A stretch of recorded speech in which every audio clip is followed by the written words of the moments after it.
अस्सलामु अलैकुम वरहमतुल्लाहि वबरकातुहू। किसी अक्लमंद शख्स के पास एक गमगीन शख्स आया, एक ऐसा शख्स जो गम में डूबा हुआ था।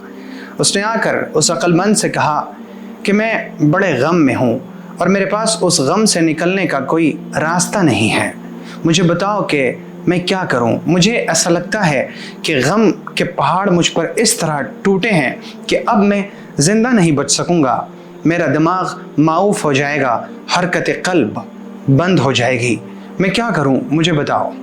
तब उस अक्लमंद शख्स ने कहा कि मैं तुमसे 2 सवाल पूछता हूं, तुम मुझे मेरे 2 सवालों का जवाब दो। उसने कहा कि जी हाँ, आप मुझसे पूछिए। तब इसने पूछा कि मुझे बताओ, जब तुम इस दुनिया में आए थे तो क्या तुम इन मुश्किलात को और इन मुसीबतों को लेकर आए थे?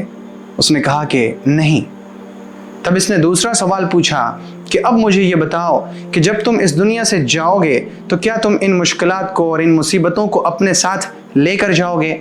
उसने कहा कि नहीं।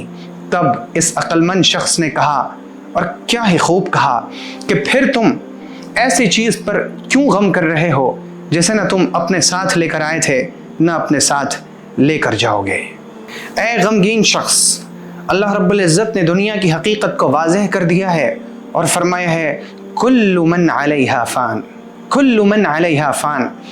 इस रुए ज़मीन पर जितनी भी चीज़ें हैं सब की सब फ़ना हो जाने वाली हैं, तुम्हारा गम भी फ़ना हो जाने वाला, ख़त्म हो जाने वाला है।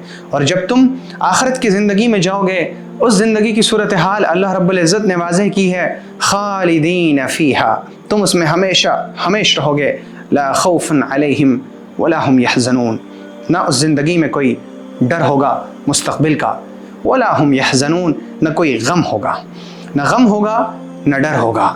एक ऐसी ज़िंदगी जिसमें सिर्फ खुशियाँ ही खुशियाँ होंगी, जिसमें सिर्फ सुकून ही सुकून होगा। ए भाई, जब भी आप गम में हो तो इस ज़मीन को जितनी बार देखते हैं उससे ज़्यादा मरतबा आसमान की तरफ देखिए। क़द नरा तक़ल्लुब वजहिक फ़िस्समा फ़लनुवल्लियन्नका क़िबलतन तरदाहा। जब नबी अकरम सल्लल्लाहु अलैहि वसल्लम के सामने ये गम था कि अल्लाह रब्बुल इज़्ज़त काबा को क़िबला बना दें, तब आप बार बार आसमान की तरफ देखते थे। अल्लाह ने फरमाया क़द नरा तक़ल्लुब वजहिक फ़िस्समा, हम देखते हैं कि आप बार बार अपनी निगाहें आसमान की तरफ करते हैं। फ़लनुवल्लियन्नका क़िबलतन तरदाहा, तो हम आपको एक ऐसे क़िबले की तरफ मोड़ देंगे जिससे आप खुश हो जाएंगे।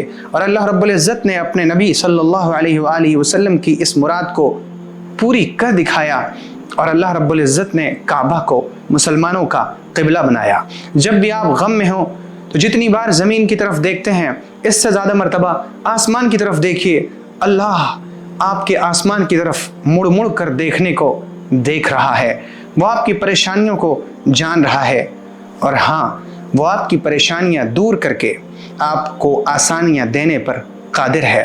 वो आपको दे सकता है, वो आपको ज़रूर देगा। जो दिन गुज़र चुके हैं उस पर अफसोस न कीजिए, जो दिन आने वाले हैं उनका डर न कीजिए। जिस अल्लाह ने आपको अभी तक रखा है, अगले दिन आपकी कफ़ालत वही करेगा। जब आपका कफ़ील वो है तो फिर गम की और परेशानी की ज़रूरत ही क्या। अल्लाह रब्बुल इज़्ज़त आपको मुश्किलात से यकीनन दूर रखेगा, आपके लिए आसानियाँ पैदा करेगा। तो इस पैगाम को अपने आप तक न रखा जाए, आगे भेजा जाए, शेयर किया जाए।